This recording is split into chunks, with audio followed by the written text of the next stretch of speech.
नमस्कार दोस्तों, काव्य कविता साहित्य रचना विचार ग्राइंडर में आप सभी का स्वागत है। आज मेरे साथ भक्ति योग, तंत्र योग, ध्यान क्रिया, माँ काली के परम भक्त, जिनका बेंगलोर इलेक्ट्रॉनिक सिटी फेस 1 में बहुत अच्छा बहुत प्यारा मंदिर है, साथ हैं शिव शंकर भट्टाचार्य जी। गुरु जी नमस्ते। गुरु जी, थोड़ा सा ऑडियंस को अपने बारे में थोड़ा सा और बताइएगा। मेरे बारे में क्या बताना, हम माता का पूजा करते हैं, बस इतना ही। मेरी गुरु जी से मुलाकात कुछ महीने पहले हुई थी, तो मैं जैसे ही गया मुझे बहुत अच्छा और बहुत शांति महसूस हुई। तो फिर अचानक ईश्वर ने मिला दिया और आज हम एक पॉडकास्ट कर रहे हैं। गुरु जी आपका वापस स्वागत है। गुरु जी, कुछ सवाल पूजा को लेके। जैसे कहा जाता है हमारे सनातन में कि संस्कृत का महत्व है, तो पूजा में जैसे हम मंत्र का उच्चारण करते हैं या मंत्र जाप करते हैं, तो आपके अनुभव के हिसाब से संस्कृत का कितना बड़ा रोल है? जैसे मैं एक लेमैन आदमी हूँ, मुझे संस्कृत आती नहीं है, तो मैं एक मुझ जैसा साधारण व्यक्ति वो क्या करे? संस्कृत का क्या महत्व है आपके हिसाब से? संस्कृत जो है वो देवनागरी है। उस जमाने में जो भी पढ़ाई लिखाई होता था, पाठशाला, गुरु जी के पास बैठ के पढ़ाई करना पड़ता था उस जमाने में, तो वो देवनागरी में होता था। वो प्राचीन अक्षर है, वो वही था। बाद में धीरे धीरे बहुत सारे अक्षर आ गए हैं और जितना सहज सरल होता गया हम लोग उसको अपनाते गए, मगर जो माधुर्य है, जो रस है, वो देवनागरी में है। जैसे अभी आप मान लीजिए कि इंग्लिश है तो पूरा दुनिया में चल रहा है। उस जमाने में भारतवर्ष में देवनागरी चलता था।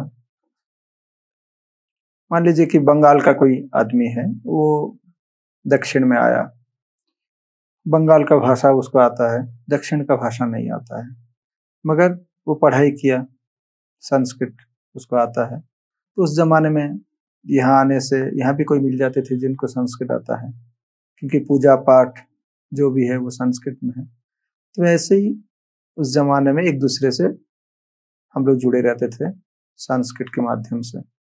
अभी भी ऐसा ही है। बहुत सुंदर भाषा है वो, देवताओं का भाषा बोला जाता है।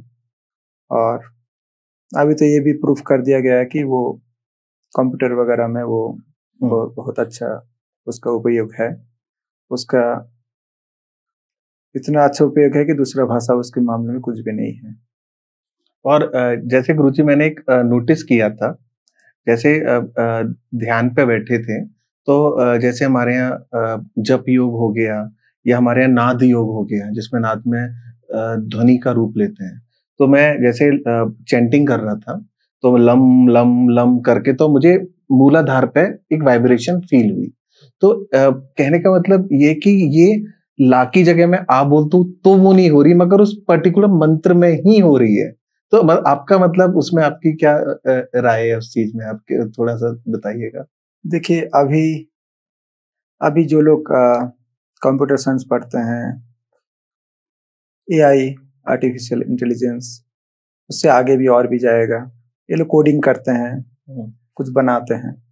उस जमाने में हमारे बड़े बुजुर्ग लोग, साधु ऋषि लोग, वो लोग कुछ कोडिंग हम लोग को बना के देके गए हैं। जैसे आप बोल रहे हैं ना, वो शुद्ध मंत्र है, मतलब वो कोड वर्ड है, कोडिंग है। उसको बोलने से आपको वो टंग टंग टंग करके आ रहा है, जैसे मतलब वो ठीक जगह में पहुंच रहा है वो चीज। अच्छा, जैसे ध्यान में ओम ओम ओम, तो वो ध्वनि से एक शांति महसूस होती है। तो सवाल एक जहन में आता है कि अगर ये सब शायद संस्कृत से जुड़े हों, संस्कृत देवताओं की भाषा है, अगर मैं उसकी जगह ए करूं तो वो फील, वो वाइब्रेशन, या बी करूं वो नहीं आएगा, क्योंकि ओम उसको प्रणाम मंत्र बोलते हैं, प्रणाम। और बोलते हैं कि जो पृथ्वी जो घूमता है उसके बाहर जो ध्वनि किसी को अगर सुनाई देगा तो वो भी ओम है। अ उ और म का मात्रा। ब्रह्मा विष्णु महेश त्रिशक्ति, तीनों शक्ति इसमें मिलित है। हमारे जो भी कणा शक्ति है ना, जैसे आपको मालूम होगा कि इलेक्ट्रॉन प्रोटॉन न्यूट्रॉन तीनों कणा है, तो वो भी त्रिशक्ति है उसमें। अभी उसको भी तोड़ेंगे, उसको भी आगे जाएंगे तो और भी शक्ति आती रहेगी, आदि शक्ति, परमा शक्ति। तो ये बहुत डेप्थ वाली बात है, जितना अंदर आप प्रवेश करेंगे उतना रस आता रहेगा आपको। तो गुरुजी एक इसमें एक अंदर से एक आता है कि हम साइंस टेक्नोलॉजी की बात करते हैं, तो हमारा जो सनातन है वो खुद एक टेक्नोलॉजी उसके सामने बहुत छोटी चीज है, वो परे है। क्योंकि अब जाके क्वांटम थ्योरी आई, उसमें जैसे क्वांटम में क्या बोला गया था, जैसे इलेक्ट्रॉन प्रोटॉन न्यूट्रॉन, क्वांटम में बोला गया कि आपकी फिजिकल प्रेजेंस है और आप डिसअपियर भी हो सकते हो, आप यहाँ हो और आप यहाँ के साथ साथ आप दूसरी जगह भी हो। तो जैसे अब हम योगा की टर्मिनोलॉजी में बोलते हैं कि हमारा अनन्मय कोश हो गया, प्राणायाम कोश हो गया, मनोमय कोश हो गया, वो दिख नहीं रहा मगर लोगों को अनन्मय कोश दिख रहा है। तो कहीं ना कहीं हमारा सनातन क्वांटम फिजिक्स बोले तो कि आदमी है भी और डिसअपियर भी हो गया। एक आदमी यहाँ भी है, जैसे लहरी महाशय जी थे, तो वो एक अनुसंधान हुआ था या कुछ गया था कि वो उसी टाइम इंडिया में थे और उसी टाइम वो अमेरिका में थे। ऐसा हो सकता है। और जो टेक्नोलॉजी है और जो हमारे आध्यात्मिक जगत है, दोनों अलग नहीं है। आध्यात्मिक जगत में जैसे मान लीजिए अभी एआई आगे जाकर हमारे जो ब्रेन क्या काम कर रहा है उसके ऊपर रिसर्च कर रहा है, तो पहले जमाने में आध्यात्मिक जगत में जो हमारे बड़े बुजुर्ग बैठे हुए थे, उनके पास कोई मशीन नहीं था, उनका मशीन नहीं, उनका ब्रेन था। तो वहां बैठे बैठे वो लोग पता लगा रहे थे किस दिन कौन सा समय में सूर्य ग्रहण होगा, किस दिन कौन सा समय में चंद्र ग्रहण होगा। तो ये जो बात है ना, सबसे बड़ा मशीन तो ब्रेन है। आगे जाके एआई उसको भी उसके ऊपर काम तो चल ही रहा है, कर भी लेगा, तो वो तो करेगा और हम लोग पहले कर चुके हैं। हमारे जो बड़े बुजुर्ग हैं, जो हमारे जो पूर्वज लोग हैं, वो लोग उसको पहले जान चुके थे। इसीलिए जो हमारे आध्यात्मिक जगत है और टेक्नोलॉजी जगत दोनों अलग नहीं है। टेक्नोलॉजी साइंस वहां भी बुरा भला दोनों है, हमारे जगत में भी बुरा है, अच्छा है। जो अच्छा है वो अच्छा है, बहुत ही अच्छा है, और बुरा जो है वो बहुत ही बुरा है, उसमें से समाज को झेलना पड़ता है। आगे जाके टेक्नोलॉजी जो है, जो अच्छा है वो तो अच्छा है, जो बुरा होगा उसको भी पूरा दुनिया को झेलना पड़ेगा। अच्छा गुरुजी, एक सवाल मेरे जहन में आता है।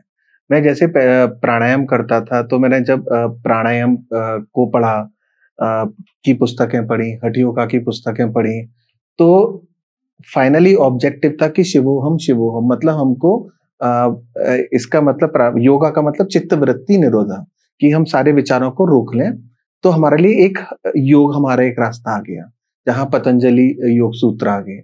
अब क्या हुआ, हमको तंत्र की नॉलेज बिल्कुल नहीं थी, तो मैं क्रिया योगा पढ़ रहा था। क्रिया योगा का 2-3 लोगों ने बहुत बड़ा योगदान रहा है, और इसका सबसे बड़ा योगदान जो हुआ मुझे लगता है कि कहीं ना कहीं बंगाल से हुआ। जैसे एक महाअवतार बाबा जी थे, उनके शिष्य आए लहरी महाशय जी, फिर उसके बाद परमहंस योगानंद, वहां से एक लिनेज चला क्रिया योगा का, फिर एक क्रिया योगा का बिहार स्कूल ऑफ योगा से चला क्रिया योगा का। तो मतलब सवाल ये दिमाग में आया कि योगा भी मोक्ष की तरफ ले जाता है और तंत्र भी एक साधना, फाइनली ऑब्जेक्टिव वो भी मोक्ष की तरह ले जाती है। तो आदमी कंफ्यूज हो जाता है, एक जनरल एक आम आदमी है कि मैं कौन सा रास्ता चुनूं, क्या क्या सही, क्या मतलब एक कंफ्यूजन हो जाता है। उसमें आप थोड़ा सा अपना बताइए। रास्ता पहले से निर्धारित है। अच्छा, हम लोग टाइम वेस्ट करते हैं उसमें, हम क्या करेंगे नहीं करेंगे ये पूर्व निर्धारित है, भाग्य तय करता है, कर्म उसमें ज्यादा उसका हाथ नहीं रहता है। अच्छा, आप क्या बनेंगे, क्या नहीं बनेंगे, क्या करना है क्या नहीं करना है, पहले से वो निर्धारित है, सुनिश्चित है। महावतर बाबा जी महाराज जहाँ रहते थे वहाँ और भी बहुत सारे लोग गए हैं, मगर सब लाहिड़ी महाशय नहीं बने। लाहिड़ी महाशय को लाहिड़ी महाशय बनना था, ये पहले से तय था, निर्धारित था। बाकी उनका कर्म ने निर्धारित किया। इसीलिए दो रास्ता जब भी आपका सामने आता है तो ऊपर वाले आपके साथ देते हैं, और जिस रास्ते में जाकर आपका अच्छा होगा वही रास्ता आपको लेके जाएगा। मगर इंसान क्या करता है, उसको क्या चाहिए वो उसी के पीछे दौड़ता है। आपको जो बनना है, आपको जो करना है वो तो पहले से सुनिश्चित है। ऊपर वाले आपको रोकने की टोकने की बहुत कोशिश करते हैं, मगर हम मानते नहीं हैं, बहुत बाधा देते हैं। अब उस रास्ते में मत जाइए, अब ऐसा मत कीजिए। मगर हमारा इच्छा शक्ति क्रिया शक्ति के साथ मिल जाता है, फिर हम वही करते हैं जो हमको चाहिए, फिर आगे जाके। अच्छा, तो गुरुजी, जैसे मैं क्रिया योगा का अध्ययन कर रहा था, किताबें पढ़ रहा था, तो उसमें पता पड़ा क्रिया योगा कुंडलिनी योगा है। जैसे अगर नॉर्मल योगा देखा जाए तो उसमें फिजिकल बॉडी को तैयार करना उस ऊर्जा के लिए, फिर प्राणायाम से अपने आप को शून्य करना, प्रत्याहार करना, फिर ध्यान धारणा, समाधि। क्रिया योगा में क्या, ये थोड़ा सा लंबी जर्नी है। तो क्रिया योगा को मैंने जब एनालाइज किया तो उसमें उन्होंने साफ साफ लिखा है कि क्रिया योगा ने, जो स्वामी सत्यानंद सरस्वती जी थे, कि बिना तंत्र के क्रिया योगा नहीं हो सकता। तो उसमें तंत्र का बहुत बड़ा रोल है। तो फिर सवाल जहन में आया, क्योंकि जैसे मैंने अपनी साइड में इतना तंत्र योग देखा नहीं है, तो जहन में सवाल आया कि तंत्र है क्या, थोड़ा उसमें अपना दर्शन दीजिए। तंत्र शब्द का जो अर्थ है वो है तनु। तनु मतलब शरीर, शरीर से ही वो है। तो शरीर से जाता मतलब शरीर से जो जन्म ले रहा है। आप किसी भी योग ले लीजिए, सब शरीर से ही है, बिना शरीर का कुछ नहीं है। तो शरीर शुद्धिकरण का, अमृतमय कोश में प्रवेश करने का जो तरीका है वही तंत्र है। आपका इच्छा शक्ति, क्रिया शक्ति, ये मिलित होकर जो परम अवस्था को प्राप्त करने का जो तरीका है वही तंत्र है। अच्छा, इच्छा शक्ति क्रिया शक्ति का करके परम तत्व को प्राप्त करने का जो वो है तंत्र है। इसमें आप हमारे मंदिर आते हैं, माता काली का दर्शन किए हैं, वहां आप देखे होंगे कि भगवान शिव लेटे हुए हैं, माता काली ऊपर। न शिवेन विना शक्ति, न शक्ति रहित शिव, उमा शंकर एकं ज पश्यति स पश्यति। शक्ति के बिना शिव भी नहीं है और शिव के बिना शक्ति भी नहीं है, ये दोनों एक ही है। इसको अलग करने का प्रयास करना भी गलत है। बिना शक्ति का शिव कभी नहीं हो सकते हैं, और बिना शिव का शक्ति भी कभी नहीं हो सकते हैं। इसका बहुत अच्छा एक जो स्टोरी है इसके पीछे, हम काशी में रहते थे, आप जानते हैं। काशी में एक जगह है हरिश्चंद्र घाट। हरिश्चंद्र घाट में आदि शंकर, भगवान शंकर, वो जब संध्या अन्निक करने के लिए, संध्या वंदना वगैरह करने के लिए गंगा जी की ओर जाते थे, प्रत्यह जाते थे। एक दिन उन्होंने देखा कि एक महिला अपने पति का प्राणहीन शरीर लेकर गोद में वो विलाप कर रही है, रो रही है। और वो पूरा रास्ता जो उनका था, आदि शंकर का जाने का जो रास्ता था, उसी रास्ते में वो महिला बैठी हुई थी। उनकी गोद में उनका पति का प्राणहीन शरीर था, शव। आदिशंकर नहीं जा सकते, क्योंकि सबको ऐसे आप टपक के नहीं जा सकते ना। कैसे ऐसे छलांग मार के जा सकते हैं? नहीं जा सकते। तो उन्होंने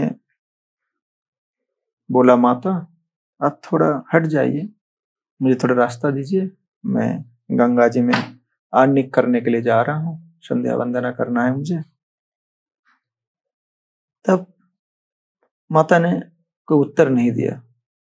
जब 2 बार 3 बार 4 बार ऐसे बोले, तब उन्होंने बोला कि अगर सब सब है तो खुद ही हट जाएगा, शक्ति का क्या जरूरत है। क्या बात है। तो वो जो महिला थी वो महामाया, आद्याशक्ति महामाया थी। तो और वो पार्वती थी, और उनकी गोद में जो थे वो शंकर थे सब। इसलिए न शिवे न बिना शक्ति, न शक्ति रहित शिव।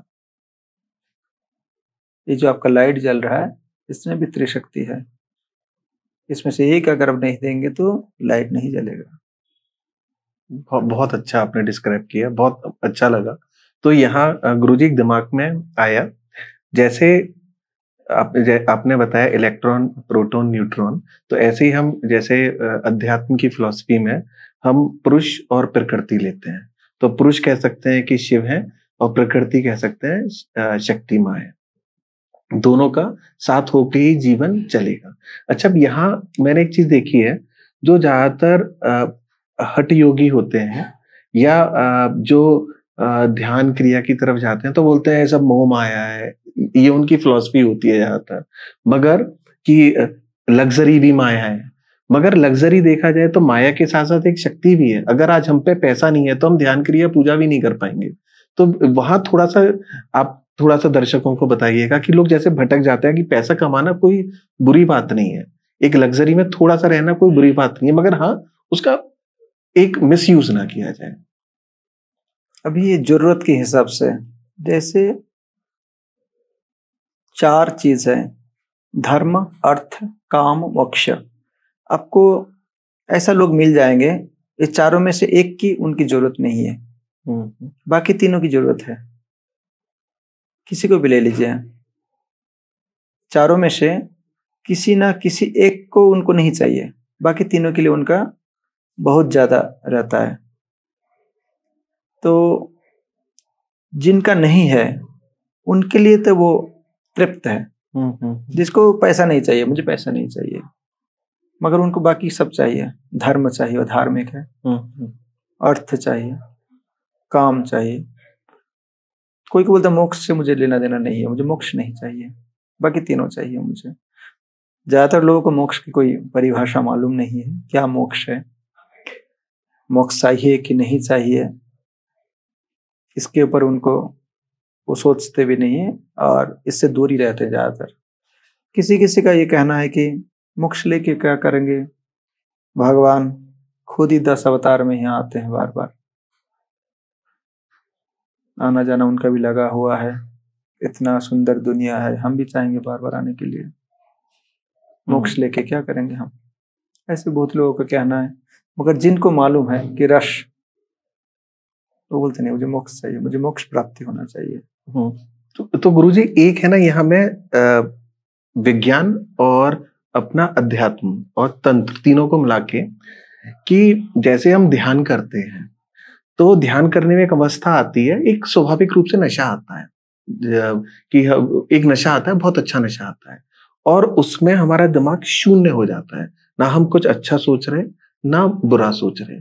तो अगर एक तरीके से देखा जाए कि जितने भी लोग पागल हैं, जो मानसिक रूप से रोगी हो चुके हैं, वो अपने दिमागों के विचार को कंट्रोल नहीं कर पा रहे, इस कारण उनकी चीज ऐसी है, या तो वो अपने विचारों को कंट्रोल नहीं कर पा रहे हैं।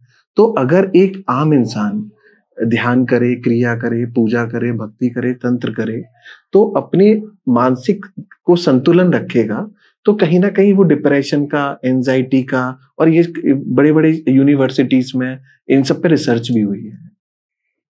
वो करे तब ना, वो करने की हालत में नहीं रहते हैं वो लोग। जैसे आपको इससे पहले क्वेश्चन पूछा था कि मोह माया है ना, सभी माया है। तो जो नेति नेति करके, उसका जो परिभाषा है, हमको चाहिए क्या, हमको कुछ चाहिए कि नहीं चाहिए। हम लोग ज्यादातर लोग इसी में उलझे हुए हैं, क्या चाहिए। किसी को पैसा चाहिए, किसी को कार चाहिए, किसी को दोस्त चाहिए, किसी को दारू चाहिए, किसी को मकान चाहिए, किसी को फेम चाहिए, मगर सबको कुछ ना कुछ चाहिए। इसलिए जो मान लीजिए कि डॉलर वो बहुत महंगा चीज है, रुपया थोड़ा सस्ता चीज है, तो इसी में आप अंतर कर सकते हैं कि कोई दारू पी रहा है वो बहुत बेकार आदमी है, मगर कोई घर बना रहा है, 2-4 घर के ऊपर घर बनाते जा रहा है, सही आदमी है। मगर नशा दोनों में है।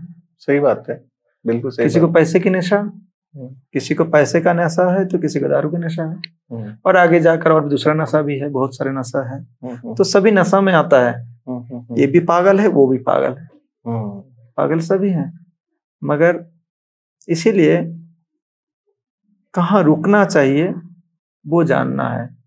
इसके बाद क्या, उसके बाद क्या, उसके बाद क्या, उसके बाद क्या, मिलेगा क्या? कहीं ना कहीं तो रुकना है। तो इसीलिए जो मायावादी हैं वो लोग बोलते हैं कि हमको खाली परम ब्रह्म चाहिए और कुछ नहीं चाहिए, हमको खाली हे माँ तुम्हारे चरण चाहिए और कुछ नहीं चाहिए। वो मिल गया तो बस, बाकी सब कुछ ऐसे ही आ जाएगा। अब जैसे ही आगे उत्तराखंड से आगे जैसे आप बढ़ेंगे, वहां देखेंगे कि बहुत मतलब साधु संत लोग बर्फ में यहाँ तक बैठे हुए हैं, उनके सामने पैसा पड़ा हुआ है, खाना पड़ा हुआ है, रुपया पड़ा है, किसी से कोई मतलब नहीं है, क्योंकि उनको वो रस मिल गया। अगर वो मिल जाता है तो फिर किसी और चीज की जरूरत नहीं पड़ता है। जब तक वो चीज नहीं आ रहा है तब तक आप बोले से रहिए दूसरे चीज में, फेम में, पैसे में और किसी चीज में। मगर यहाँ जितने सारे नशा है, सबसे खराब जो नशा बोला गया है वो होता है मोह माया। किसी का माया अगर आपके अंदर आ गया तो फिर वहीं से उल्टी गिनना शुरू हो जाता है, चाहे वो इंसान का हो, चाहे वो जानवर का हो। इसीलिए सैक्रिफाइस हर धर्म में बोला गया कि आप सैक्रिफाइस करो, त्याग करो, तब जाके आप साधना कर सकते हो, आगे बढ़ सकते हो। और जैसे गुरुजी काफी अच्छा लगा, जैसे एक आम आदमी है, ठीक है, हम हैं अपने जीवन के चक्र में चल रहे हैं, अब चल रहे हैं तो पड़ाव आएगा, गिरेंगे उठेंगे, पर कभी कभी ऐसा आता है कि आदमी गिर जाता है, फिर उठ नहीं पाता। और वहीं एक व्यक्ति है जो पूजा पाठ करता है, ध्यान क्रिया करता है, या ईश्वर परम तत्व से कनेक्टेड होता है, तो उसके जीवन में पड़ाव आता है, तो वो उसमें कहीं ना कहीं उठने की, मतलब आपका क्या मानना है उसमें कि कहीं ना कहीं क्षमता आ जाती है कि मैं गिर के उठ सकता हूँ? गिरना, पड़ना, उठना, संभलना, ये सब बहुत छोटा मोटा चीज है। जब तक वो गिरेगा नहीं ना, तब तक वो साधना में प्रवेश नहीं करेगा। आप कुछ बनाने के लिए, मान लीजिए कुछ लोहे से कुछ बनाना चाहते हैं, क्या करेंगे उसको? उसको पीटेंगे, तपाएंगे, उसको इतना परेशान करेंगे कि वो छोड़ देगा अपने आप को, फिर आप उसको बेंड कर सकते हैं, फिर वहां से आप जो बनाना चाहते हैं वो बनेगा।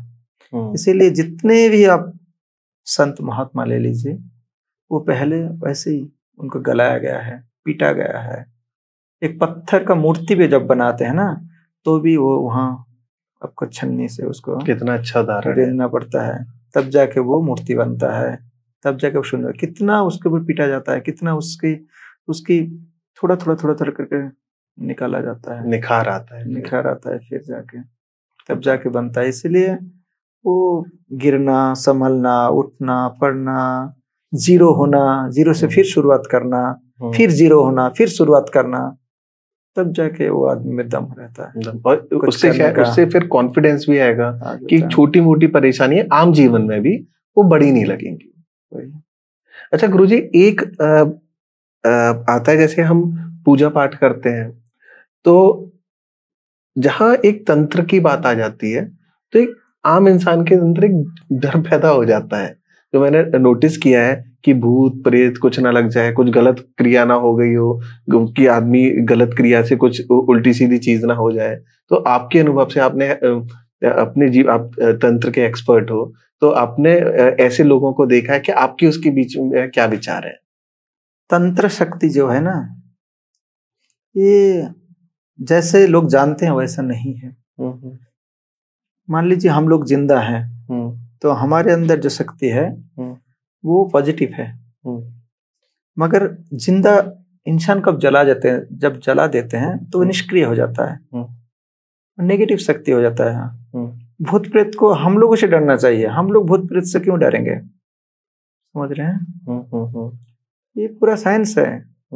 भूत प्रेत को हम लोगों से डरना चाहिए, हम लोग भूत प्रेत से नहीं डरते हैं, है ना? क्योंकि हम लोग जिंदा है, हमारे अंदर ताकत है, उनके अंदर कुछ नहीं है। क्योंकि एक बहुत अच्छा सा स्टोरी मैं आपको सुनाता हूँ, अष्टावक्र संहिता का। ऋषि जनक, सीता जी के पिताजी, तो वो तो बहुत अच्छे इंसान हैं, बहुत अच्छे संत हैं। वो राजा होते हुए भी रानी को बहुत ऐसे ऐसे बातें बोलते हैं, वो बोलते ही रहते हैं। एक दिन उनके राज्य को पड़ोसी राज्यों का राजा ने आक्रमण किया, सबको बांध के ले गए। ऋषि जनक, राजा जनक, वो कैसे भी अपना प्राण बचाकर अपने घोड़े के ऊपर बैठ के सवार होते हुए वो जंगल की ओर प्रवेश किए। गर्म का काल था, ग्रीष्म काल, तो बहुत ज्यादा गर्मी था। घोड़ा चल रहा है, चलते चलते चलते चलते वो उसने प्राण त्याग दिया। ऋषि जनक बहुत परेशान हो गए, जंगल में प्रवेश किए। कहीं पानी नहीं है, कहीं फल नहीं, फूल नहीं, कुछ भी नहीं है, पूरा पेड़ सूखा है। बहुत दूर जाने के बाद उनको एक तालाब दिखा, तालाब के पास गए, देखे कि वो भी सूखा हुआ है। जब मंदिर के पास एक मंदिर देखा, तो मंदिर के पास जब गए तो वह प्रसाद बांट रहा था पूरा, तो वो भी वो जाते जाते खत्म हो गया। तभी रानी ने आकर उनको उनका निद्रा भंग किए। अभी तो वो सो रहे थे। तो उन्होंने पहला जो क्वेश्चन किया वो हम लोग कभी कभी करते हैं, क्या वो सच था कि ये सच है? क्या स्वप्न सच था, क्या ये सच है? कि आप जो मेरा इंटरव्यू ले रहे हैं ये सच है कि मैं अभी भी सोया हुआ हूँ? कहीं मैं सपना में तो नहीं हूँ? कहीं मैं सपना में तो ये नहीं देख रहा हूँ कि मेरा शिष्य, अब तो मेरे शिष्य हैं, तो कि मेरा शिष्य उसका गुरुजी का ये इंटरव्यू ले रहा है, क्या ये सही है कि वो सही है, क्या ये सच है कि वो सच है? तो रानी बोले, ऐसे तो बोलते रहते हैं, पागल तो है ही, है ना? नहीं तो राजा होकर भी खुद ही फसल फलाते हैं, खुद ही अपना कपड़ा धोते हैं, खुद ही अपना काम करते हैं। ये थे ऋषि जनक, राजा जनक। इसलिए ऋषि बोला जाता है क्योंकि वो अपना काम खुद करते थे, किसी से करवाते नहीं थे। जो भी बड़े हैं वो अपना काम खुद करते हैं, दूसरे से नहीं करवाते हैं, क्योंकि वो भी पाप है, महापाप है वो। अपना काम खुद करो, अपना शरीर आपका साथ देगा। दूसरों से सेवा लेना ये महापाप होता है। तो वो खुद काम अपना करते थे। तो जो भी आते हैं उनके पास, उनका वही क्वेश्चन है, क्या वो सच था कि ये सच है? सेनापति आते हैं, सेनापति को पूछते हैं, क्या वो सच था कि ये सच है? जब मंत्री आते हैं उनको भी पूछते हैं, क्या वो सच था कि ये सच है? तभी ऋषि अष्टावक्र, आपको मालूम है ना अष्टावक्र संहिता, ऋषि अष्टावक्र तब आते हैं कि ऐसे ऐसे करते करते वो आते हैं। तो उनको राजा पूछते हैं कि क्या महाराज, गुरुजी, गुरुदेव, क्या वो सच था कि ये सच? तब अष्टावक्र ने जो बोला है, आप सुनिए कितना सुंदर बात बोला है। बोले वो ना वो सच है, ना वो सच था, ना ये सच है, ना वो सच था ना ये सच है। तो सच क्या है? आप ही सच हो, आप ही सत्य हो, क्योंकि दोनों जगह को आप ही ने भोग किया। कितनी बड़ी बात बोली है। जो सपना में आपने देखा वो भी आप ही थे, वो आप ही थे, और जो अभी जो आप पूछ रहे हो वो भी आप ही हो, कोई अलग तो नहीं है। हमारे 3 अवस्था है, मालूम है ना, कि सपनावस्था, सुसुप्ति अवस्था और जागृत अवस्था, ये 3 अवस्था हमारे हैं। 3 अवस्था जो है, सपनावस्था में जो हम लोग सोते सोते सपना देखते हैं, वहां भी हम आनंद लेते हैं। मान लीजिए हम कुछ सोच रहे हैं, कुछ लिख रहे हैं, वो लिखना नहीं हो पाया हमसे, और हम सपना में देखे कि हम उसको लिख दिए हैं। मान लीजिए हमको भगवान का दर्शन मिलना था, हम तो सपना में भगवान का दर्शन करते ही रहते हैं। वो आनंद भी तो हम ही लेते हैं, हमारा शरीर लेता है, हमारा मन ही लेता है। वो भी तो सच है हमारे लिए। कितनी मतलब मैं सोचने को मजबूर हो गया। और रहता है आपका जागृत अवस्था। जागृत अवस्था क्या है कि जैसे बात कर रहे हैं अभी, हमको मालूम है कि आप बुलाए हैं, आपके घर आए हैं, फिर आप हमारा इंटरव्यू ले रहे हैं, ये तो जागृत है। और रहता है सुसुप्ति अवस्था। वो क्या होता है, बहुत सपना देखते हैं, आपको याद नहीं रहता है, हाँ, आप भूल जाते हो, मगर वो आनंद भी आपने लिया। तो हम ऐसा सोच सकते हैं कि अगर हमको कुछ पाना है और हमको मिला नहीं है, शायद वो सुसुप्ति अवस्था मिल चुका हो, तो हमको पछताने का कोई जगह नहीं है। इसलिए जो भगवान है वो अपने भक्त लोगों को, सब तो भक्त हैं क्योंकि हमारा सांस प्रश्वास चल रहा है ना, वो दोनों उन्हीं का नाम ले रहा है। जो हमारा निश्वास प्रश्वास जो चलता रहता है, ऑक्सीजन और कार्बन डाइऑक्साइड जो भी हो, तो दोनों उन्हीं का नाम ले रहा है। जब नाम लेना बंद कर देते तो वो अपने पास बुला लेते हैं। यहाँ नहीं रखते हैं हम लोगों को, नाम लेते रहो, जिंदा रहो, नाम नहीं ले रहे हो हमारे पास आ जाओ, फिर तुमको फिर अलग से बना के एक फिर दूसरी जगह में तुमको फिर भेजेंगे। यही तो है। बहुत अच्छा है गुरुजी, बहुत बढ़िया, मजा आ गया। अच्छा गुरुजी, मेरे को एक ये पूछना है, जैसे एक आम आदमी, ठीक है, जैसे जिसको एक गुरु मिल जाए वो सौभाग्यशाली होता है, जैसे मैं हूं कि मेरी आपसे मुलाकात हुई, एक डायरेक्शन मिला। बहुत लोग होते हैं कि जिनको किस्मत है, भाग्य है, जो भी एक जर्नी है, नहीं मिल पाता। तो अब थोड़ा मुझे आपकी इसमें सलाह या एक गाइडेंस चाहिए लोगों के लिए कि उसमें या तो वो ध्यान क्रिया की तरफ जा रहा है, या मान लो उसका एक फायदा भी है ध्यान क्रिया योग, जिससे कि ये तो है कि आदमी करेगा तो अपना दिमाग उसका संतुलित रहेगा, वो साइको या पागल या ऐसी एक्टिविटी में नहीं हो पाएगा जो ध्यान क्रिया करेगा। अच्छा, तो आदमी, जैसे मैं क्वेश्चन क्यों पूछ रहा हूं कि या तो वो मोक्ष के लिए योग के पथ पे जाएगा या तंत्र के पथ पे जाएगा। तो योग में अगर गाइडेंस नहीं है तो कर सकता है, हार्म नहीं है, नुकसान नहीं है। मगर तंत्र में अगर ये मुझे पता नहीं, मगर मैंने वीडियोस देख के मैं जानता नहीं हूँ, तो उसमें क्या वो भटक भी सकता है, क्या वो बिगड़ भी सकता है, क्योंकि वो एक रॉ एनर्जी के साथ कुछ खेल रहा है। आप उसमें थोड़ा सा प्रकाश दीजिए। जो भी वो करना चाहता है वो सिर्फ इस जन्म का नहीं है उसका, वो पहले भी इसको करने का कोशिश किया है। अच्छा, पहले जन्म में, उससे पहले जन्म में, तब जाके, जैसे जेनेटिक्स है, हेरिडिटी है, वो एक जन्म में नहीं आता है। उसका शरीर का गठन, जैसे हम लोग का भी पहले बंदर जैसा पूछ था ना, तो क्या हम पूछ काट दिए हैं? नहीं, हमारे पहले वाले, उससे पहले वाले, उसको यूज नहीं करते हुए वो धीरे धीरे खत्म हुआ है। तो एक पीढ़ी से नहीं जाता है ये। आप जो करना चाहते हैं, आप जो कर रहे हैं, आप जिसकी ओर बढ़ रहे हैं, वो पहले से कोशिश करते करते करते करते आए हैं, तब जाके इस चीज के ऊपर आपका रुचि आया है। अच्छा। और रुचि एक दिन का नहीं है, पुरानी इंफॉर्मेशन, पुराने पूर्व जन्म कृतो पुण्य अग्रे धावती धावती। जो आपका पुण्य फल है, जो मनुष्य जन्म मिला है आपको, वो आपका पहले जन्म का बहुत पुण्य फल था, तब जाके मिला है, नहीं तो ऐसे नहीं मिलता है। नहीं। जैसे अभी बहुत लोग पाप कार्य में रहते हैं। इसका मतलब वो क्या कर रहे हैं, अपना जो आने वाला पीढ़ी है उसको भी उसी में ही रुचि आएगा। खुद तो गलत कर ही रहे हैं और आने वाले पीढ़ी को भी उसी में धकेल रहे हैं। क्योंकि जैसे मैंने बंदर वाला बोला ना कि उसका जो पूंछ था कि हम तो नहीं काटे हैं, हमारे किसी पूर्वजों ने उसके पहले उससे पहले लाखों पीढ़ी ने उसके ऊपर संघर्ष किया, तब जाके हमारा पूछ गया है। उसी तरह हम अगर अच्छा कर्म करेंगे तो हमारा जो आने वाला जो पीढ़ी है वो भी अच्छा सोचेगा, क्योंकि वो जेनेटिक्स वही वो है। और जो कुकर्म करेगा उसका बच्चा भी कुकर्म ही करेगा।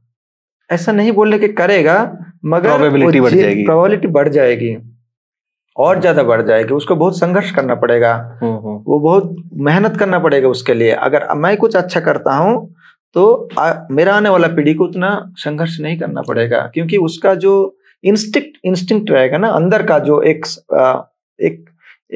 क्या बोले, एक सोच रहेगा और जो उसको प्रेरणा देगा हमेशा, तुम ये करो, तुम ये करो, तुम ये करो। हमारा जो सिक्स सेंस है ना वो ही हम लोग को ज्यादा करेगा, करने के लिए मजबूर करता है कि ऐसा होने वाला है, ऐसा कर सकते हैं, ऐसा तुम कर सकते हो, ऐसा करो, ये आनंद लो, ये दारू पियो, ये ऐसा करो, वैसा करो। तो एक पीढ़ी पे पीढ़ी चला जाता है। इसीलिए जितना अब अच्छा कर्म करेंगे तो आप अपने आने वाले जो पीढ़ी है उसके लिए भी आप एक प्रेरणादायक बन सकते हैं। और जैसे मान लीजिए किसी का माथे में बाल नहीं है तो उसका जो बच्चा पैदा होगा उसको भी वैसे ही झेलना पड़ता है, क्योंकि वही उसका जीन है, वही जीन है और वही हेरिडिटी में उसको भी आना पड़ेगा, ना चाहते हुए भी। बिल्कुल गुरुजी, मेरा इससे है ना, मैं थोड़ा विज्ञान से जोड़ा हूँ उस चीज को, और मुझे लगता है कि अध्यात्म बहुत बड़ा विज्ञान है। अब यहाँ जैसे मान लो कि कोई बंदा इस रास्ते पे चल रहा है, तो इस जन्म में नहीं चला तो पिछले जन्म में भी चला था, उसका नेक्स्ट स्टेप वो इस रास्ते पे कर रहा है, जैसा आपने बताया। तो इसका मतलब इस जन्म में वो उसने जन्म लिया, पुराने संस्कार या पुरानी संस्कार को मैं अगर कंप्यूटर की भाषा में बोलूं या टेक्निकल में बोलूं तो पुरानी इंफॉर्मेशन अभी भी स्टोर है, वो उससे आगे के पथ पे चल रहा है।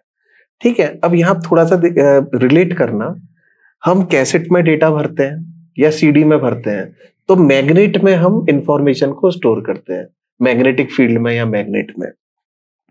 अब हमारा शरीर है, हमारे शरीर में सूर्य नाड़ी है, चंद्र नाड़ी है। तो जो विद्युत होता है, इलेक्ट्रिसिटी पैदा होती है, तो इलेक्ट्रिसिटी जो पैदा होती है वो गर्मी और ठंडी उसके कॉम्बिनेशन से होती है। या जैसे आपने इलेक्ट्रॉन बताया, प्रोटॉन बताया, या दो अलग अलग तार, कूल और ठंडा। तो इससे हमारा सूर्य नाड़ी चंद्र नाड़ी हुई। अब यानी जब उससे विद्युत पैदा हुआ, अब विद्युत हमारा इलेक्ट्रिक लाइन्स ऑफ फोर्स, हमारे शरीर जब भी कहते हैं कि कंडक्टर है। और एक फिजिक्स में एक थ्योरी थी कि जहां इलेक्ट्रिक लाइन्स ऑफ फोर्स चलेगी उसके परपेंडिकुलर मैग्नेटिक लाइन्स चलेगी, यानी चुंबकीय शक्ति। तो वो चुंबकीय शक्ति, हम जो सोच रहे हैं वो सारी इंफॉर्मेशन कहीं ना कहीं स्टोर हो रही है। तो हमारा शरीर खत्म हो गया, हमने दूसरा जन्म लिया, तो उस चुंबकीय शक्ति से हमको दूसरे जन्म में भी वो इंफॉर्मेशन मिल गई। सही बोल रहे हैं। तो गुरुजी, ऐसे हम साइंस को और अध्यात्म को लिंक कर रहे थे, तो कहीं ना कहीं ऐसा लगता है कि बहुत ज्यादा कनेक्टेड है विज्ञान। जब भी मेरे ख्याल से विज्ञान भैरव तंत्र और ये सारी चीज आई, मतलब शिव जी को भी जब उन्होंने लिखा होगा संवाद में, विज्ञान भैरव तंत्र हो गया, 112 ध्यान की क्रियाएं हो गई, तो उसमें भी नाम विज्ञान जुड़ा था। तो इसका मतलब ध्यान और तंत्र और विज्ञान कहीं ना कहीं इंटरकनेक्टेड है। आपकी क्या राय है इसमें? कनेक्टेड तो होगा ही, क्योंकि सब ब्रेन से है ना, और ब्रेन ही तीनों को लेके आया है। सोच, टाइम जैसा था वैसा आदमी सोचा, टाइम धीरे धीरे चेंज हो रहा है तो आपका सोच में भी चेंज आएगा। मगर आप देखेंगे ये तीनों में से कुछ ना कुछ तो एक मिलेगा आपको, कि आपको पता चलेगा कि हाँ ये तीनों कनेक्टेड है। ये तो स्वाभाविक है। जैसे हम भारत में जन्म लिए हैं, हम कुछ सोचते हैं, हमारे जैसा सोचने वाला, मान लीजिए यूएस में बैठा है, हम लोग एक दूसरे को नहीं देखे कभी भी, मगर अच्छे दोस्त भी तो हुए ना, क्योंकि वो भी मेरे जैसे ही सोचता है। सही बात है, बिल्कुल सच मैं बात भी उसके जैसे सोचता हूँ। तो दोनों का सोच में अगर इतना मेल है तो ये तीनों क्यों नहीं दोस्त हो सकते हैं? बिल्कुल, कि तीनों तो एक ही जैसे सोचता है ना। हाँ। जब जब जैसे जैसे टाइम मिला, इन तीनों ने हमारे पीढ़ी को देने का कोशिश किया, हमारे सोसाइटी को कुछ ना कुछ देने की कोशिश किया।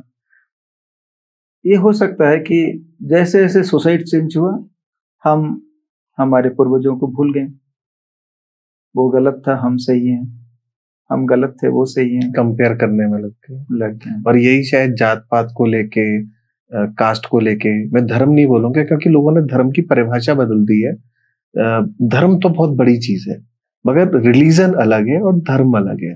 जैसे रिलीजन को लेके मतभेद कर दिए। कितना अच्छा उदाहरण दिया है कि जैसा मैं भारत में बैठा हूँ, मैं सोच रहा हूँ एक बंदा विदेश में कहीं बैठा हो, वो दूसरी जात का हो, दूसरे उसका हो, यहाँ भेदभाव हम लोगों ने किया है। उस परम तत्व ईश्वर ने कुछ नहीं मगर किया। वो मेरे जैसा सोच रहा है तो मेरा दोस्त है ना वो। बिल्कुल। हम लोग एक दूसरे को नहीं देखे हैं, फिर भी सोच तो एक ही जैसा है, तो दोस्ती हुए ना। वही। और जो भेदभाव जो है वो अपने अपने लाभ के लिए, कुछ पाने के लिए, ऐसे जो हमारे में कुछ हमारे नहीं थे, जिन्होंने ऐसा शुरुआत किया है, वो चलता आ रहा है, वो भी धीरे धीरे मिट जाएगा। ज्यादा दिन थोड़ी रुकेगा। कितना दिन उसको रोक पाएंगे हम लोग? रोकने की जरूरत भी नहीं है। अच्छा सोच, अच्छा कर्म एक दिन आगे ले जाएगा, है ना। तो भगवान रामचंद्र भी किसी से उसका झूठा खाए थे ना, शबरी का झूठा बेर है। तो फिर ये स्वाभाविक है। ऐसे बहुत सारे उदाहरण आपको मिल जाएंगे। जो बड़े होते हैं ना, वो जात पात नहीं देखते हैं। मरने के बाद सब समान है। सही बात। सबको, किसी का जात नहीं पूछता है कोई, कौन सा जात का शव है, सबको उसका नाम तक नहीं लेता है कोई, शव हो जाता है। जब तक सांस प्रश्वास है, तब तक अहंकार है, तब तक ईगो है। मरने के बाद सब समान। जब भी देखा जाए तो एक तरीके से देखा है, जैसे माँ काली है, या तो वो मंदिर में होती है या शमशान में। तो अगर शमशान को देखा जाए तो वो सब समान है। तो अगर एक आदमी उस तरीके से सोचे तो कहीं ना कहीं उसके दिमाग में एक चीज जागृत होगी कि हम क्या होता है, हम इंसान है या अपने तरीके से सोचते हैं, हर डायरेक्शन से नहीं सोचते, और ईश्वर के लिए तो हर कोई समान। काली का जो तथ्य है वो बहुत डेप्थ है। काल मतलब समय। समय को आप कंट्रोल नहीं कर सकते, कोई नहीं कर सकता। समय बहता जाता है, चलता जाता है, उसका एक अलग ही क्रिया है, वो करेगा, करता ही रहता है। उसके ऊपर हम लोगों का किसी का कंट्रोल नहीं है। अगर उसको कोई कंट्रोल कर दे तो वो है काली। माँ काली। काल को कंट्रोल करने वाले काली है। तो गुरुजी एक चीज बताओ, जैसे कन्हैया जी हैं, इन सबको मतलब एक नॉर्मल तरीके से मंदिर में या घर में पूजन किया जाता है, मगर जहाँ माँ काली की बात आती है तो माँ काली का शमशान में भी हो रहा है, अघोरा भी जा रहे हैं, औघड़ भी जा रहे हैं, और तो एक थोड़ा सा ऐसा लगता है कि बहुत ज्यादा ही इंटेंस एनर्जी है कि एक नॉर्मल आदमी उसको झेल नहीं सकता। क्या मतलब, आपका क्या मानना है? नहीं, ऐसा कुछ नहीं। माँ तो सबके लिए माँ ही है, इसलिए तो माँ बोलते हैं। कुमाता कभी नहीं होते हैं। माता कदापि कुमाता नहीं हो सकते हैं। माता माता ही होते हैं। संतान कैसे भी पूजा करें, किसी तरीके से भी करें, तो माता तुष्ट होते हैं। भाव समझती वो भी है ना। अनपढ़ थोड़ी है वो। बिल्कुल, तो महाविद्याएं हैं। तो फिर महाविद्या है वो, इसीलिए वो समझ जाती है आपका भाव क्या है। अच्छा, भाव प्रधान है। भाव प्रधान है। तो मतलब हम उनको मन से, हृदय से कहीं भी पूजें, कैसे भी पूजें। क्योंकि क्या होता है, कभी कभी यूट्यूब के वीडियोस आते हैं, वो सब है ना, एक लोगों को भटका देते हैं कि ये बहुत इंटेंस एनर्जी है, ये आप झेल नहीं सकते हो, और हम एक भाव माँ के रूप में हम पूजना कर रहे हैं, वंदना कर रहे हैं, तो वीडियोस थोड़ा सा वो इंसान को भटका देते हैं। आपका जो पहले वाला क्वेश्चन में हमने आपको बताया था ना कि अगर कोई भी साधना हम कर रहे हैं, इसका मतलब ये नहीं कि हम इसी जन्म में वो साधना कर रहे हैं, क्योंकि वो जेनेटिक्स है, वो हेरिडिटी है। काली साधना पहले जन्म में भी किए थे, उससे पहले जन्म में भी किए थे, उससे पहले जन्म में भी किए थे, और इस जन्म में भी किए थे, इस जन्म में भी कर रहे हैं। क्या हम उग्र हैं? बिल्कुल सही बात। मुझे तो नहीं लगता, मैं तो शांत स्वभाव का हूँ। आप बहुत शांत स्वभाव के हो, बिल्कुल उग्र नहीं है। तो इसीलिए जो बोलते हैं कि काली साधना उग्रता प्रकाश करता है, एनर्जी दूसरा एनर्जी होता है, ऐसा नहीं है। बहुत शांत है, बहुत समाहित है, क्योंकि भगवान शंकर अपना सीना चौड़ा करके सोए हुए हैं, लेटे हुए हैं कि मेरा छाती है, इसमें तुम अपना जो पैर है, जो आलता से जो रंगा हुआ है पैर है, वो तुम यहाँ रखो। वो प्रेमावस्था है। वो कैसे उग्रावस्था हो सकता है? उसको जो लोग बोलते हैं उग्रावस्था है, मुझे पता नहीं क्यों बोलते हैं, मैं खंडन नहीं करना चाहूंगा, वो भी अपने भाव से बोले होंगे, बड़े हैं, विद्वान हैं, तो इसीलिए खंडन नहीं करेंगे, उनका भाव है, उनका विद्वत्व है, इसलिए वो बोले हैं। और हमारे सब बहुत प्रेम है उसमें। जब पति अपने पत्नी के लिए अपना सीना बिछा देता है कि पैर रखो मेरे हृदय में, हृदय सम्राज्ञी तुम अपना वो रंगा हुआ पैर यहाँ रखो, तो वो उग्रावस्था नहीं हो सकता, वो प्रेमावस्था ही है। तो उससे बड़ा प्रेम क्या होगा? उसको देखने से, उनका पूजन करने से, उनका ध्यान करने से उग्रावस्था कैसे हो सकता है? कैसे एनर्जी चेंज हो सकता है? अच्छा एनर्जी आएगा। तो गुरुजी एक सवाल आता है, जैसे वीडियोस वगैरह में देखते हैं या लोगों से सुनते हैं कि जैसे माँ के रूप में, जैसे माँ है, हम सब वही माँ से ही जन्मे हैं, और तो हम जैसे हमारा भाव अच्छा हो और हमको पूजा की विधि नहीं आती है, तो हम अपने मन से जाप कर लें, हमको पता नहीं है कि आसन ऐसा होना चाहिए, इस तरीके से बैठना चाहिए, तो उसमें कोई हार्म नहीं है? नहीं, उसमें तो कोई हार्म नहीं है, फिर भी एक जगह तो रहना चाहिए। जैसे आप ऑफिस में जाते हैं, तो ऑफिस का एक आपका वातावरण है ना। जब खाना पकाते हैं, जहाँ किचन, वहां भी उसका वातावरण है। तो हर जगह का एक तरीका है ना, तो इसीलिए तरीके से करेंगे तो सही रहता है। अच्छा, तरीका जरूरी है। अच्छा, यूनिफॉर्म जरूरी है। टीका, तिलक, शिक्षा, सूत्र, कमंडलो, ये सबकी जरूरत है। अच्छा, उसमें भाव आता है। इंटरव्यू के लिए आपका ये पोशाक सही है, मगर जब पूजा पाठ करते हैं तो आपको दूसरा पोशाक धारण करना पड़ता है, क्योंकि उसमें भाव आता है। वो अस्त्र है हमारे परमार्थ लाने के लिए। जब तक भाव नहीं आएगा तब तक साधना में सिद्धि भी नहीं होगा। गुरुजी एक सवाल है, जैसे 10 महाविद्याएं हैं, तो देखा जाए तो पूरे ब्रह्मांड, हम पृथ्वी की बात करते हैं, पूरे ब्रह्मांड को संभाल रही है जो 10 महाविद्याएं हैं। तो एक सवाल आता है कि वो मॉडर्न थे या हम जो विज्ञान में फिजिक्स केमिस्ट्री में पढ़ रहे हैं वो अब मॉडर्न है? क्योंकि वो जो इतने सालों करोड़ों साल पहले करके चले गए, और पूरा उनका रूल कभी बिगड़ता ही नहीं है कि सूरज होगा, प्रकाश करेगा, 10 महाविद्याएं उनको संभाल रही हैं, और हम अब जाके वहां पहुंचे हैं। तो एक सवाल ये आता है कि वहां बुद्धिजीवी थे जो इतने लाखों साल पहले कर गए, और हम लग रहा है कि उसी चीज को वापस देख रहे हैं। वो तो महाब्रह्मांड है, वो तो बहुत बड़ी बात हो गई।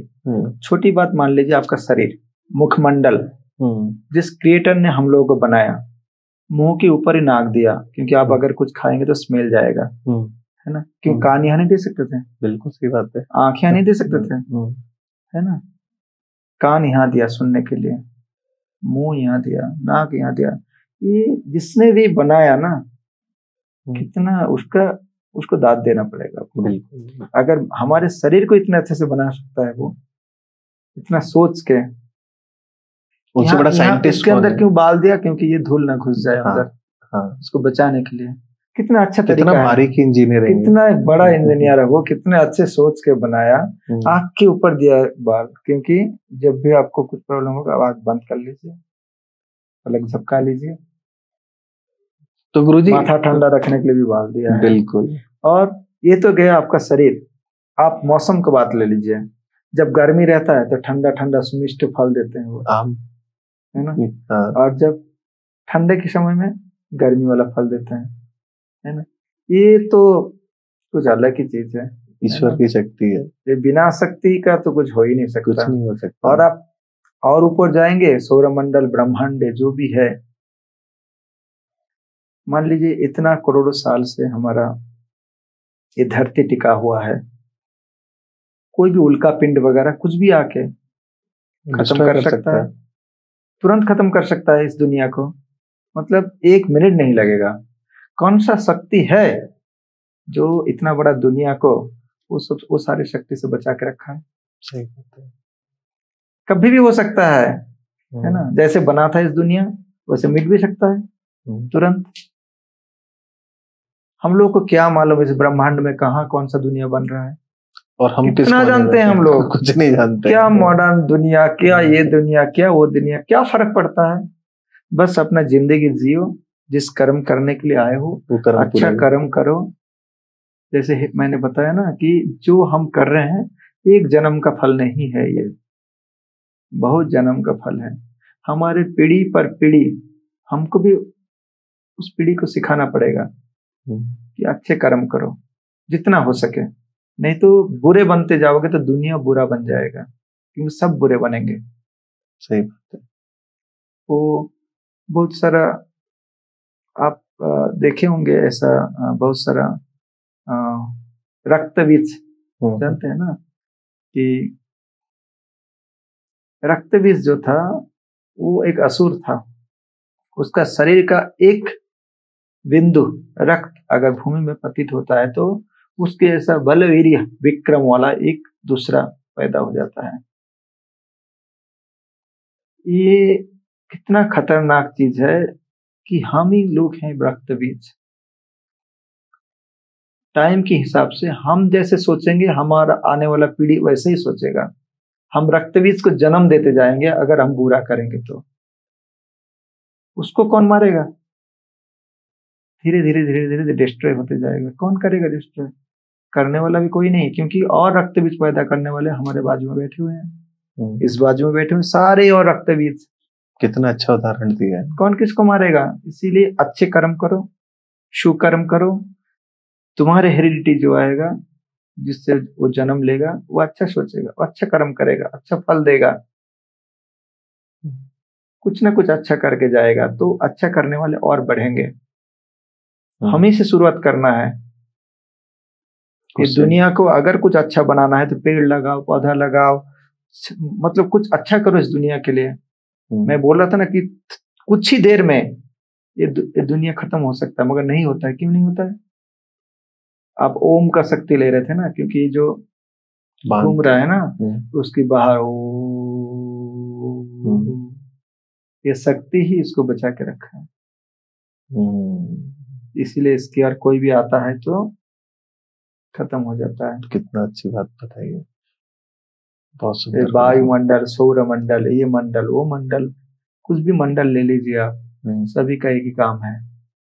उमा त्रिशक्ति, ब्रह्मा विष्णु महेश का मिलित शक्ति। उमा प्रणाम, वही मंत्रोच्चारण, वही ध्वनि, वही ब्रह्म शब्द ब्रह्म है,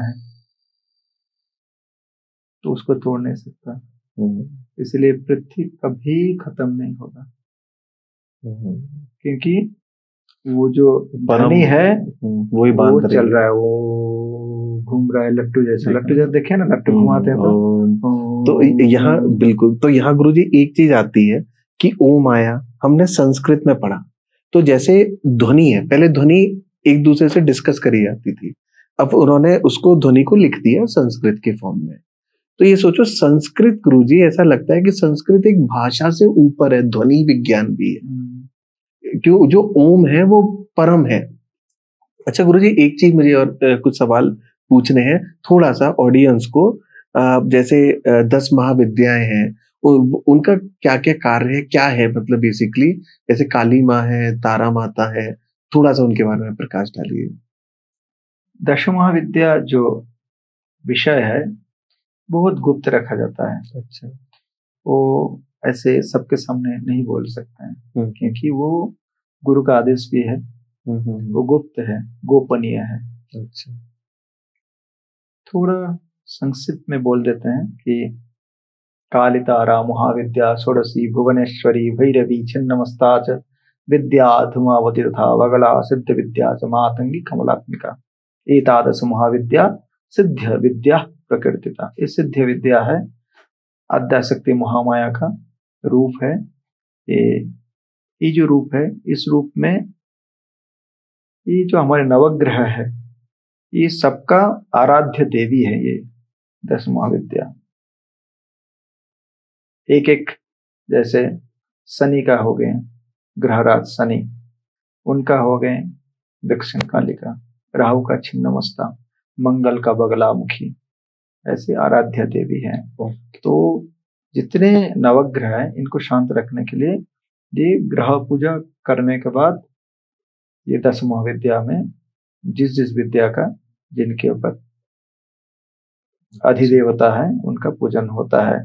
ये तो रह गया हमारे लिए, मतलब ये जानकारी हम इसलिए दे रहे हैं कि ये सबसे सबको लाभ मिलेगा। बाकी जो तथ्य कथा है, जो गोपनीयता है, उसका अगर बोलेंगे तो उनको फायदा कुछ होगा नहीं, क्योंकि वो हमारे इस काम में तो आएंगे नहीं। ये काम तो खाली जो तंत्र शक्ति करते हैं, तंत्र विद्या करते हैं, तंत्रों में आना चाहते हैं, उनके लिए है। अच्छा। तो इसीलिए इसके बारे में ज्यादा डिस्कस करना सही नहीं है। अच्छा। गुरुजी एक चीज और बताओ, जैसे योगा भी कहता है और तंत्र भी कहता है कुंडलिनी शक्ति, तो ये बेसिकली है क्या? कुंडलिनी शक्ति भी हमारे अंदर का जो है उसका, इस बारे में गुरु से जानना ज्यादा जरूरी है। मैं धीरे धीरे आपको सिखाऊंगा, मगर ये अच्छा ऑन कैमरा नहीं बोल सकते हैं, क्योंकि ये सब गोपनीय है। अच्छा। हाँ, जैसे ऑडियंस को थोड़ा सा एक लेमन में हल्के उसमें, जिसमें कि गोपनीयता भी ना, ये फील मैं कैसे उनको बता सकता हूँ? फील होता है, ये तो फील है ना। अच्छा, फील। मैं अगर बोलूंगा कि आप कुछ खाना खाए हैं, आपको कैसे लगा? आपने बहुत अच्छा। अभी अच्छा से मैं क्या समझूं? कुछ तो पता नहीं चलता है उसमें, है ना। तो जो कुल कुंडलिनी जो जागृत करते हैं, उनको मालूम है वो क्या है, वो क्या रस है, उसमें क्या महत्व है, वो मालूम है। जिसको सीखना होगा वो गुरु पकड़ के सीख ले, वो बेटर रहेगा, है ना। और हम ऐसे उसको देंगे भी तो उसका महत्व नहीं रहेगा। उनको अपमान करें, किसको? कुल कुंडलिनी का जो भी करते हैं, तो उनके लिए। गुरु जी, मैंने ये देखा कि जैसे ऋषिकेश वगैरह में बहुत फॉरेनर्स आते हैं और वो इसी माध्यम से आते हैं, क्योंकि उनको जानने का इच्छा है। हाँ। उनको जानने का इच्छा, उनका जिज्ञासा है। हाँ। जैसे काशी में हम रहते थे, हम देखे हैं अलग अलग जगह से लोग आते थे। हमारे भी बहुत सारे हैं जो लोग आते थे वहाँ, अभी भी जुड़े हुए हैं हमारे साथ। मैं दावे से बोल सकता हूँ हमारे इंडिया में भी ऐसे लोग बहुत कम मिलेंगे जो उनसे टक्कर दे सकता है। इतना अच्छी साधना शक्ति है उनका, विदेशियों की इतना अच्छा साधना शक्ति है, संकल्प शक्ति है, विद्वान है, बहुत अच्छे कुछ तो हमारे हैं जो MIT में पढ़ते हैं, तो वहां से वो लोग जो। अच्छा गुरुजी, ऑडियंस को एक छोटा सा कुछ टिप्स देना चाहो, जैसे कि उनको ये भी सौभाग्य की बात होती है, मेरे सौभाग्य की बात है कि आप मुझे मिले, तो कुछ जो ऑडियंस है जिनको शायद वो बाहर रह रहे हो या कुछ कारणवश हो कि उनको गुरु नहीं मिल पा रहा, वो पूजा पाठ अपना ध्यान करना चाहते हैं, तो कुछ टिप्स वगैरह कि वो थोड़ा सा कुछ कर लें, जैसे ओमकार कर लें या क्या? नित्य पूजन कीजिए, वही सही है। नित्य पूजन कीजिए, जैसे गुरु मंत्र लीजिए, क्योंकि बिना गुरु का जो मंत्र जब पाठ करते हैं आप, वो बहुत टाइम लगता है सिद्ध होने में। अच्छा। क्योंकि जो हमको मंत्र मिला है वो हम किसी गुरु से लिए हैं, वो भी अपने गुरु से लिए हैं, तो गुरु परंपरा बहुत जरूरी है। वो बहुत जरूरी है। जैसे आदि गुरु तो नारायण है, और जो लोग वैष्णव हैं वो मानते हैं, जो शाक्त शैव है वो मानते हैं शिव को। नारायण समारंभाम शंकराचार्य मध्यमाम अस्मदाचार्य पर्यंतम वंदे गुरु परंपरा। वैष्णव का है। और जो हमारे शक्त संप्रदाय हैं, शैव हैं, वो बोलते हैं सदाशिव समारंभम शंकराचार्य मध्यमम अस्मदाचार्य पर्यंतम वंदे गुरु परंपराम।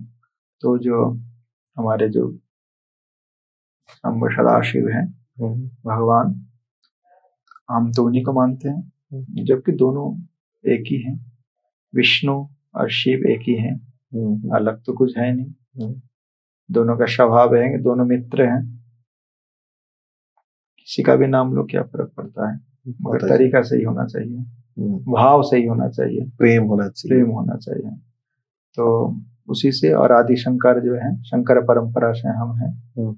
हमारे गुरुदेव जगत गुरु शंकराचार्य ब्रह्मलीन सर्पानंद सरस्वती महाराज हमारे दोनों गुरु हैं। अभी जगत गुरु शंकराचार्य हैं, सदानंद सरस्वती जी महाराज हमारे गुरु भाई हैं।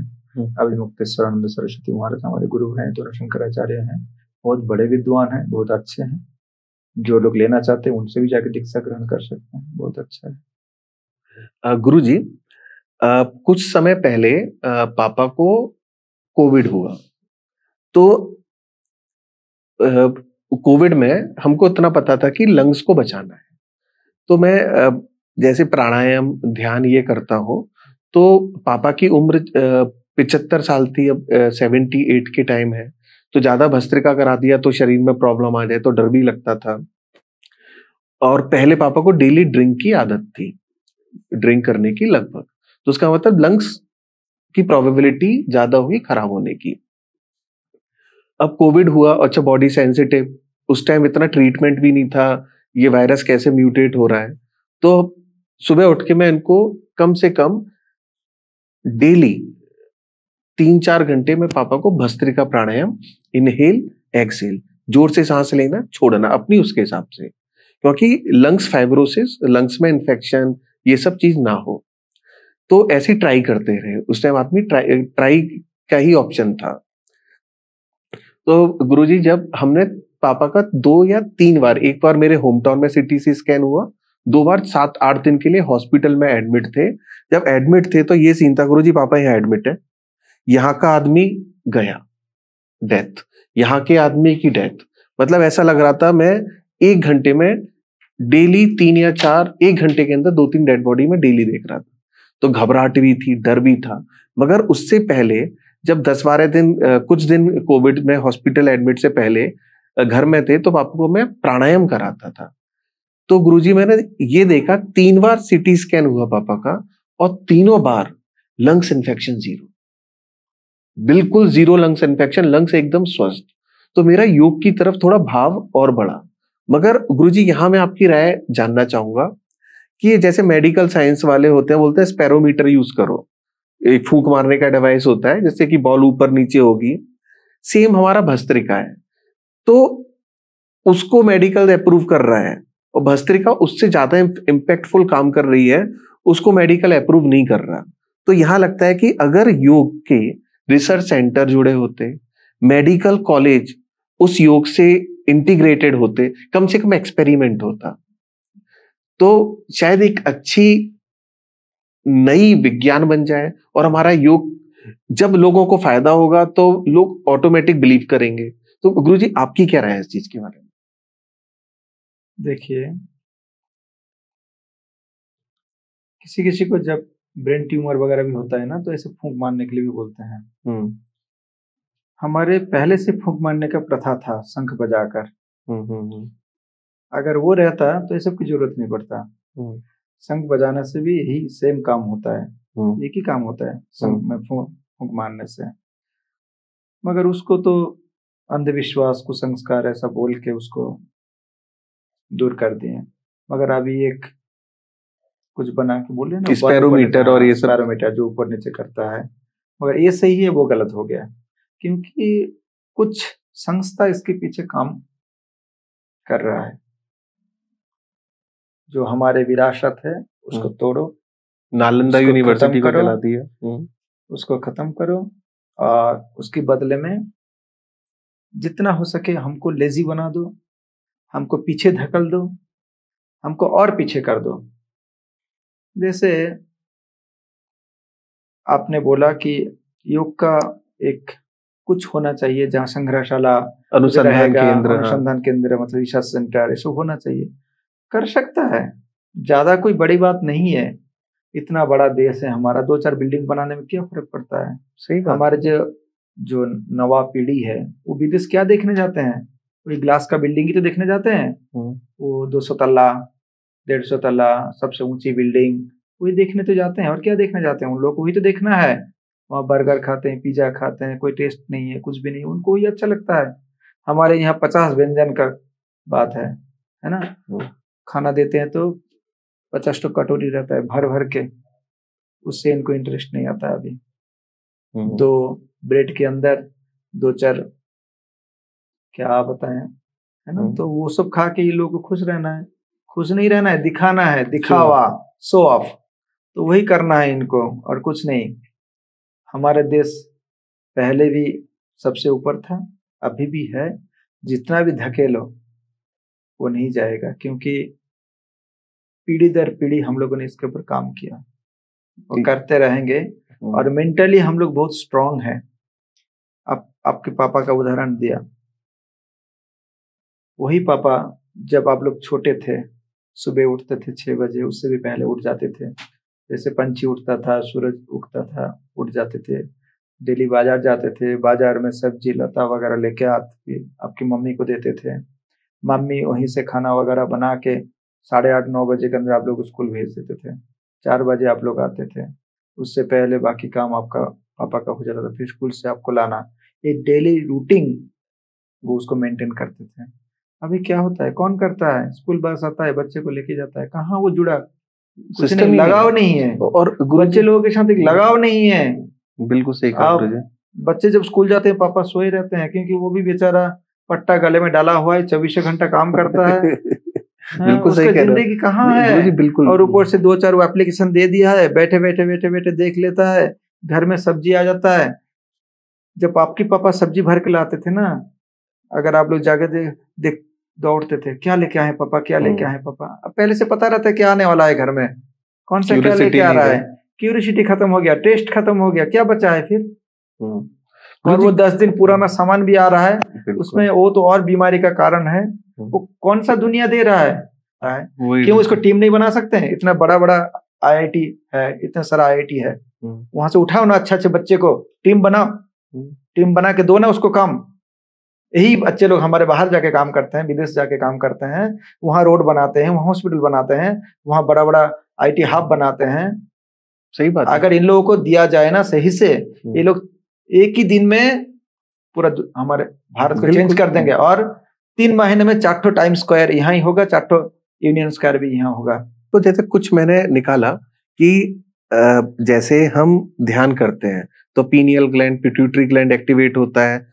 तो हमने विज्ञान ने, मेडिकल साइंस ने इस चीज को माना, मतलब मेडिकल साइंस दवाई के थ्रू माननी है कि यहाँ ये जितने भी ग्लैंड्स होते हैं, हमारे ऋषि मुनियों ने जितने भी थे सबको पता था ये चीज। आज से हजारों साल पहले, लाखों साल पहले पता थी कि आदमी हुआ है तो तनाव होगा, ये होगा, तो यहाँ करने से पीनियल ग्लैंड एक्टिवेट होगा तो अपना थॉट्स को वो कंट्रोल कर सकता है। तो अगर इसके रिसर्च इंस्टीट्यूट्स बने होते, मतलब हमारे पूर्वज हमको देके गए और हमने उसको संभाला नहीं। ये क्या है, मैंने पहले बोला ना, ये डिस्ट्रॉय करने का जो तरीका है, इसको एक कुछ इसके पीछे कुछ अराजक तथ्य जो इसके पीछे लगे हुए हैं, जो अच्छा कुछ करने की कोशिश करेंगे तो उसको तोड़ेंगे। क्यों तोड़ेंगे? मान लीजिए आपको क्या लगता है कि आज तक कैंसर का कुछ दवाई नहीं आ सकता था? अगर आ जाएगा तो इतने बड़े बड़े हॉस्पिटल, इतने बड़े बड़े हॉस्पिटल बनाए हैं, जो ये सब जो लगे हुए इसके पीछे, जो दवाई का जो चलता है, वो लोग क्या कमाएंगे? अगर ये सिस्टम चेंज हो जाता है, फर्स्ट एजुकेशन सिस्टम ही चेंज होना चाहिए। एजुकेशन सिस्टम, जैसे मान लीजिए एक बच्चा, उसको कुछ और पढ़ना है, वो 12 साल तक उसको पता नहीं क्या पढ़ना है। बिल्कुल सही बात है। 12 साल तक नहीं, 12 क्लास तक उसको पता नहीं क्या पढ़ना है। वो 12 क्लास टाइम वेस्ट करने के बाद उसको पता चलेगा हम ये पढ़ सकते हैं। क्यों? उसको 5 में से नहीं कर सकते हैं, 5th में से नहीं कर सकते यही तो एक एजुकेशन का, गवर्निंग बॉडीज का, एक इंटेलिजेंस का काम आता है। इस पे हमने एक वीडियो बनाई थी गुरुजी एजुकेशन सिस्टम के ऊपर लेके, कि किस तरीके से ये पॉइंट रखा था कि 12 साल का बच्चा 90% होता है जो कार्य आदमी करने के लिए पैदा हुआ, वो कार्य ही नहीं कर रहा। वही। और जैसे हम बोल, छोटा बच्चा जब छोटा रहता है ना, उसको अब लैंग्वेज सिखाने की जरूरत नहीं है। आप उससे किसी भाषा में बात कीजिए, बात करते करते वो समझ जाता है। अगर हम उसी टाइम में से उसको अगर इंजीनियर बनाना चाहें तो वही किताब दीजिए ना। हाँ। अगर वो डॉक्टर बनना चाहता है वही किताब दीजिए ना। अगर उसको पंक्चर वाला भी बनाना चाहते हैं आप, वही किताब दीजिए। उसमें बहुत अच्छा करेगा, रिसर्च करेगा, इनोवेशन होगा उसमें। वही। तो अगर उसको क्रिकेटर बनना है तो उसी उम्र से, हम लोग क्रिकेटर बनाने के लिए कौन सा उम्र से ट्राई करते हैं उसको? या 12 क्लास के बाद उसको क्रिकेट सिखाते हैं? छोटे से ना सिखाते हैं, तब जाके वो बनता है। बिल्कुल। तो इसीलिए जो बच्चा जो करना चाहता है उसी के ऊपर, अगर आपके पास ऐसा कोई किताब नहीं है तो टीम बनाइए, लगा दीजिए आप, 4 दिन में आपको किताब बना के दे देगा। सही बात। एजुकेशन सिस्टम चेंज कीजिए, दे दीजिए। एजुकेशन सिस्टम में चेंज होने की बहुत बड़ी आवश्यकता है, और इसमें जितनी भी हमारी सरकारें, गवर्निंग बॉडीज हैं, हम सब हैं, हम सबको मिलके इसमें सोचना चाहिए। अभी इलोन मस्क ब्रेन के ऊपर काम कर रहे हैं एआई से, है ना। एआई के बाद और कुछ आएगा, उसके बाद और कुछ आएगा, आगे और बढ़ेंगे वो। और आंखों के ऊपर भी ब्रेन कैसे काम करता है उसका वो सर्किट बना रहे हैं, और बनाने के बाद न्यूरो, उसके ऊपर वो काम कर रहे हैं। उसमें ब्रेन में वो चिप बैठाएंगे जिससे किसी का पैरालिसिस हो गया बॉडी, तो वो बॉडी काम करने लगेगा, क्योंकि ब्रेन ही सिग्नल भेजता है ना। तो इस टाइप से अगर वो आदमी वहां बैठ के सोच सकता है, हमारे इंडिया में उनकी टीम में देख लीजिए कुछ ना कुछ इंडियन निकलेंगे। मगर एक निकलता है कि हम सब में बहुत पोटेंशियल है, और हमारे ऋषि मुनियों ने विज्ञान दिया हमको। विज्ञान सनातन, मतलब हमको एक विरासत में विज्ञान मिला है, और हम उसके बाद भी हम कुछ नहीं कर पा रहे। तो यहाँ सिस्टम का इशू है, गवर्निंग बॉडीज का इशू है, और हर किसी का एक सोचने की इसमें जरूरत है। सोच सबसे ज्यादा जरूरत है, अगर सोचेंगे तो करेंगे। और गुरुजी देखो, एक है ना, जैसे आपने बताया कि इलोन मस्क चिप बना रहा है, कि उसको पता है कि ब्रेन से ही पूरी बॉडी कंट्रोल होती है। अब ये देखो, इसी को हम अपने अध्यात्म से जोड़ते हैं। योग में हम जितने भी सबकी बात करते हैं, जितनी भी चक्र की, सबकी, ये सब यहाँ से जुड़े होते हैं, सब यहाँ से जुड़े होते हैं। यानी हमारे ऋषि मुनि ये विज्ञान लाखों साल पहले दे गए। हमने उस टाइम से, अगर हम अब भी 20 साल पहले ही रिसर्च कर लेते तो हमको भी पता था कि यही पूरा कंट्रोल करता है, हम भी कुछ ऐसा कर सकते थे। मगर बात यह है कि यहाँ सपोर्टिंग बॉडी है ही नहीं। ये जो शरीर है ना, शरीर में बहुत सारे नाड़ी है, तो नाड़ी तंत्र में जैसे खाना खाने के बाद आप ऐसे हाथ धोते हैं ना, इसमें भी आपका पाचन तंत्र एक्टिवेट होता है। पैदल चलते हैं जब, तो ये भी नाड़ी तंत्र है ना। अभी क्या है, गाड़ी में बैठ के यहाँ चले जाते हैं, मान लीजिए हम मुंह धोते हैं, ऐसे ऐसे करके करते हैं, इसमें भी नाड़ी तंत्र है। हर जो काम हम करते हैं, जो हमारे तरीके से करते हैं, वो नाड़ी तंत्र है। पहले जमाने में क्या दातुन करते थे ऐसे ऐसे करके, वो भी नाड़ी तंत्र है।